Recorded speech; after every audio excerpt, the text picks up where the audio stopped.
الله أكبر بسم الله بسم الله بسم الله الدين مخصص بسم الله بسم الله الله أكبر بسم الله بسم الله بسم الله الدين مخصص بسم الله الله ملكنا بسم الله بسم الله بالدين ملكنا بسم الله بسم الله الله ملكنا بسم الله بسم الله بالدين ملكنا بسم الله بسم الله وأدام عمتنا بسم الله بسم الله بحي جهتنا بسم الله بسم الله وأدام عمتنا بسم الله بسم الله بحي جهتنا بسم الله بسم الله الله أكبر أذن وكبر الله أكبر أذن وكبر وقول يا رب النصر تكبر بسم الله الله أكبر بسم الله بسم الله. فأعتذر على الانفعال لأن أنا زعلان منك يا عم الحاج هلال إنك تسيب النهر ده وما تشوفش قسطاسه المبين أو قائم على مثلث وتوضع له كده مثلث نسبي له أبعاد يفهمها المصطباوي والفني والعالم، عليهم عين شاهدة الحاكم اللي هو هيحط لكل ذي منصب من يستحق ونشتغل.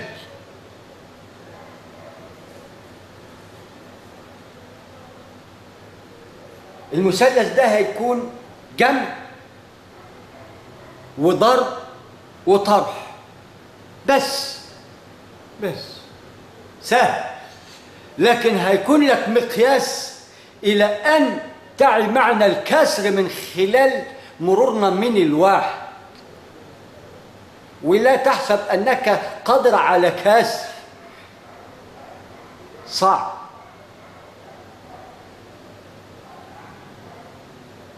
وده اللي بيزعل التعجرف على العلم والتكبر على العلم، تقوى الله في العلم.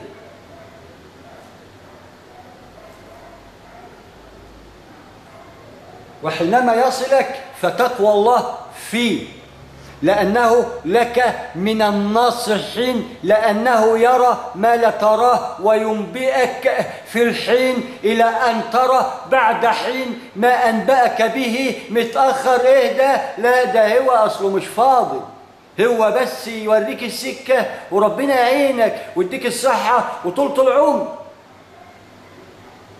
يعينك ويديك الصحة تبقى ظل وطولة العمر هات ظلال تهدي بها مش تهدم بها ما احنا في عالم الحيوان. قل حرب النعاج ما هي معروفة.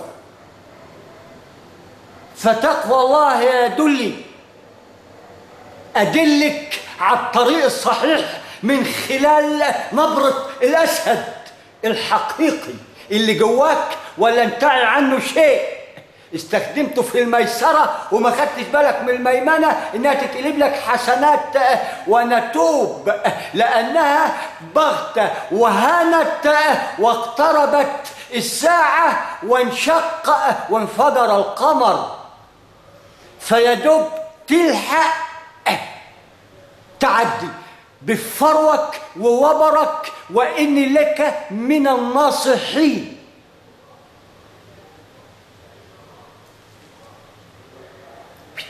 لواقح الرياح صفر كارت أحمر تكتل ذري ما عادش فيها وقربت منك جدا وتراها أنت من خلال نفسك، ولا داعي أذكر لك ما هي لأن الله حليم ستار. فدي آخر فرصة وإني لك من الناصحين. بلانا مؤامرة بنفسنا لأن إحنا بندمر في أهالينا ونفسنا. وزي ما انت مصاب غيرك مصاب وغيرك مصاب، بس في التوابون كما ذكرت. تقوى الله ترى القسطاس المبين، وتكون اسم على مسمى لقبك الله به، حافظ عليه تقوى الله في اسمك بقانون أسد الغاب. كفاية اللي قدر وعفي، الآن قدر أن يعفي، بعد ذلك لن يعفى عنه وهو يعي ما أقول. مش لو كنت أسد، ده لو كنت ديناصور. هوى في هوى، واعدل نفسك لأنها اقتربت الساعة. إني لك من الناصحين، عدي بوبرك وفروك،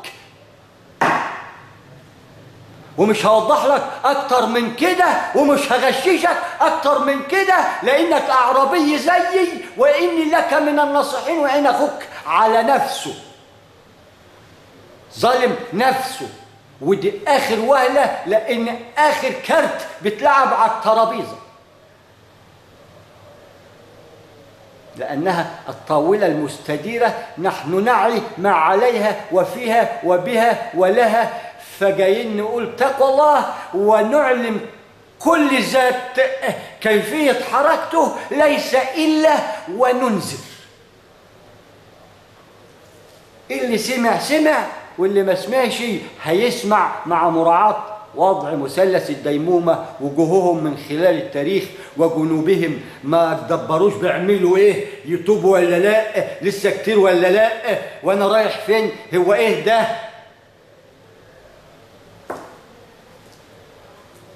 وظهورهم، هو بيجي يمين شويه يشوف جاب قد ايه ميمنه، وميسره شويه يشوف جاب قد ايه ميسره، يبقى ختم من خلال التاريخ على وجوههم، ويقعد يتقلب كده هو فيه ايه، جنوبهم وظهورهم اللي هيشكل ماضيهم.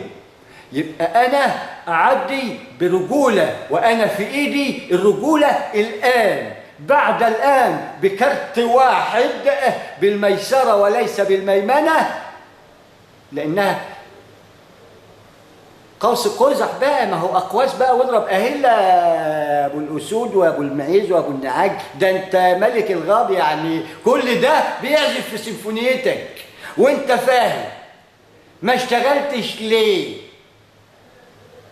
ودلني، ولكن لكل دليل ضالة دالة عما هو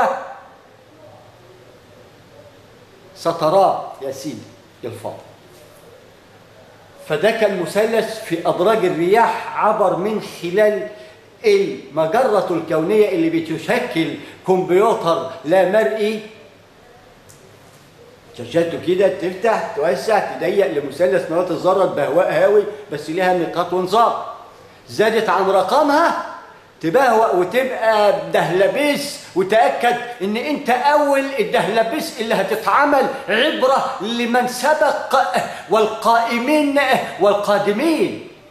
فاحذر التاريخ يا اخي، وتوب بقانون اتقى الله في التاريخ القائم على ارقام والاحرف. لما تتدبر اسمك تلاقيك راجل عظيم، ما تعرفش قدرك إلا في الهلاك. بقدر الهلاك ده قده 102 حتى تعي 9.9 اللي دخلتها وتقول له قطع علمية عريضة. 9.9 ما اكتملتش واحد حتى تبقى 10، ولذلك قلت 9.9 دي رقم مئوي.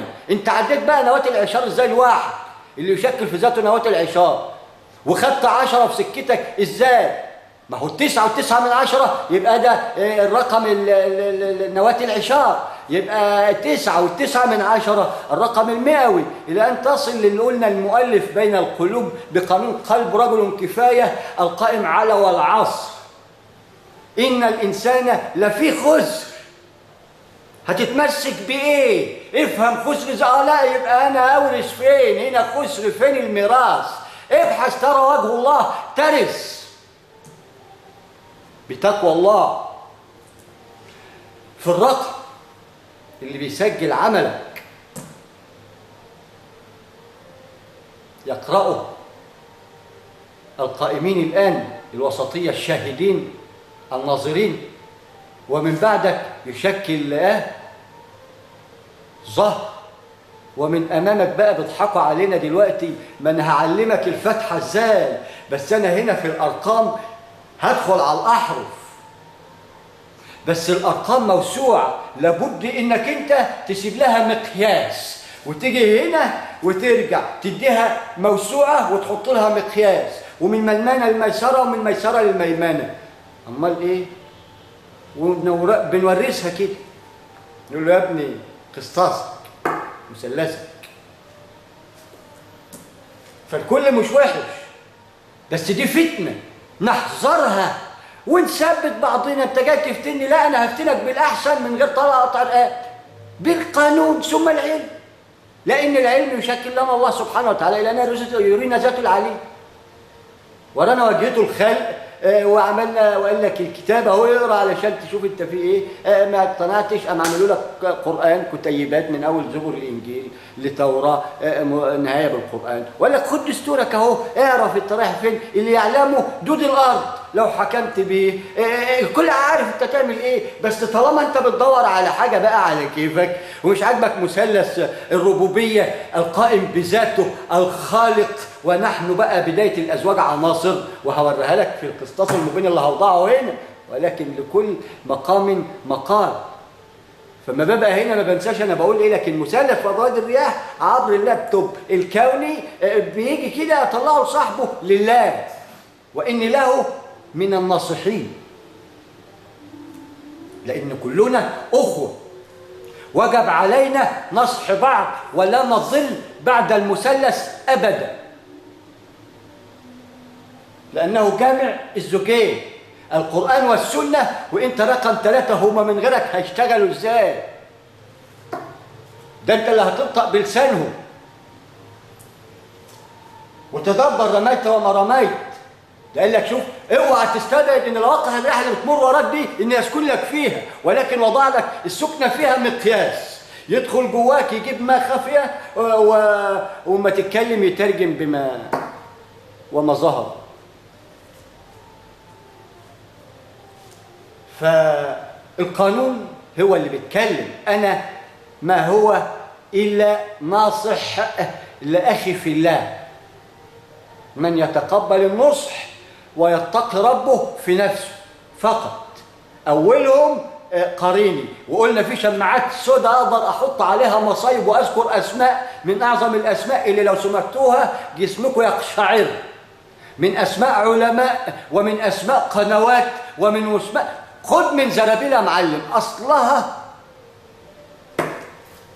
معادلة تشكل نواة العلم، تعطي لكل من يريد. هو معاه البداية، احنا هنديله كيفية استخدام البداية في اللانهاية في أيا كان نوع عمله، لأننا المثلث ولا مرور إلا من خلال المثلث. رضينا أم أبينا هيجي من صلبنا من يتعامل به، لأننا بننكره، وأبشر من ينكره بأنه هيموت به ويتحاسب به أمام الله، لأنه لم يوصله للآخرين بقانون مثلث. خد يا ابن علم القبل وعلم الآن اللي احنا فيه وعلم البعد اهو القائم على النواة، ونبئ افهم الكيفية. أنت مرسل، كل جاي مرسل، مرسلين وبقى في مرسلين، فأنت مرسل وجواك أمانة تسمى الأخلاق رقم 1، اللبنة الأولى حتى تتلقى علم الله. لأن ما كنتش أخلاق هتخاطب ربك سبحانه وتعالى في الخلوة ازاي؟ ما تقدرش، لأن لها معارك ومدارك، وإنت في المدارك في اللجي مستني الهلب اللي يجي يصطادك، اللام الحركية زي ما قلنا ألف الصراط المستقيم، لام حركية تشكل صنارة اللجي اللي يجي دوره يسحب، ميم الدائرة المغلقة قد ما اتسعت وضاقت فهي كالطود العظيم، بمقياس ذرة قد ما اتسعت وضاقت في فلاح الرحمن. فالمقياس هنا اللي هنوضعه العلمي قائم على الجمع، يوم الجمع بقانون هد المساجد والكنائس والمحارب، لأن المثلث تاه عن نفسه وانفجر، ذرة الفتنة دخلت بينه وانفجر.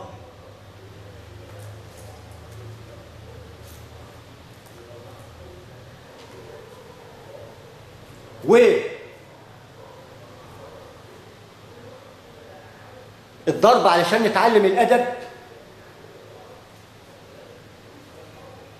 ما احنا هنقول لك الآخر ليه؟ نجيبه لك في النص. فهنا الجمع يوم الجمع، والطرح بعد الجمع، والضرب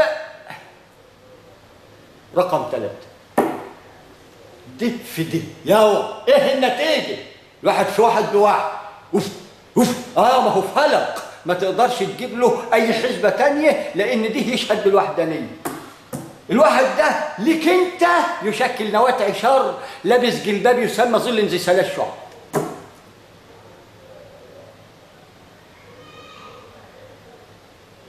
الواحد اللي هو 9/10، مش 9 وال9/10 اللي هو المئوي، ده احنا لسه في الواحد وما وصلناش ال10. ده احنا هنعدي لسه، هنسيب تستصل الواحد. يشكل مثلث جمع، طرح، ضرب. واحد واحد يديك 2، يبقى الواحد خالق الأزواج. ده جمع يوم الجمع، ما هو وبعضنا لبعض ظهيرة، وما اتقناش الله في رؤيته، جينا استعجلنا عشان ننزل. لكن إنها دي مواقيت حتى تشتغل الشغالة وتعمل المحركات.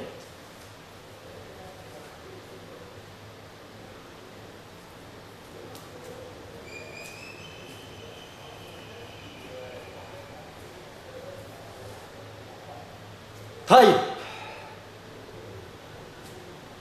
واحد من واحد هيدينا 0. النواة الأولى قبل أن نخلق بشكل لجي، ما تحطلناش لسه ذرة النور عشان نسعى في 9 ونرى من.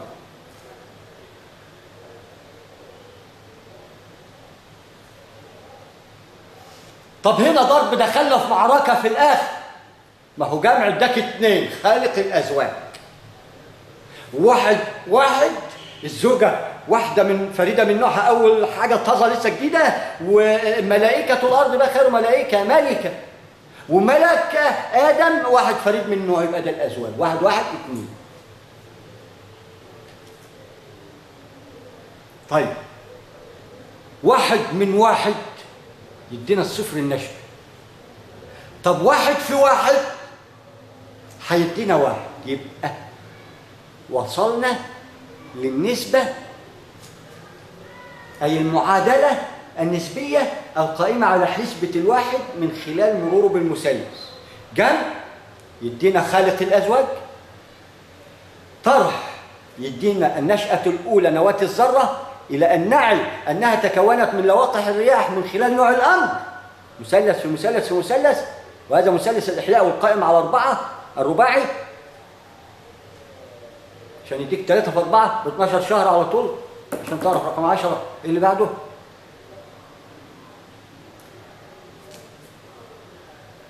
هنا بقى هنيجي في الواحد بتاعنا اللي اداهولنا ربنا، علشان هو كريم رحمن رحيم. الواحد منه لينا ب10، لأننا خير الملائكة. والواحد منه للذرة ادالها 3 تكون لنا مقياس. والكل بيسبح من خلال انه بيسبح وسبحا طويلة له بداية تراها انت مؤدية لله لان تعرف انها بتعمل قبل ساعتك، وادالك لها مواقيت برضه عشان تعرف ان دي ساعتك ويومها ب1000 عام وانت عمر بعوضة فيه. نسبة لها معادلات. خد بالمتشابهات تطلع بقى علوم كونية حديثة، تلعب في حرف واحد مليار عالم يشتغلوا فيه. وإذا مش فاهم أنا فاهمك يا حلاولة.